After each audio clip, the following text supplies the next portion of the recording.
Guys, may papakita ko sa inyo. Wait lang.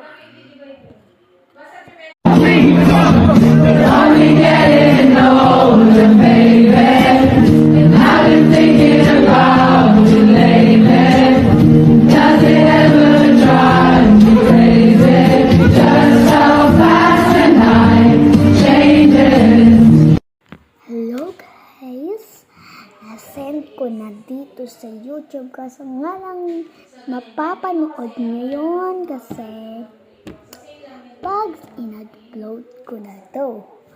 Pag na-upload ko na to, makikita nyo na yung pinapakita ko. At sa part 4,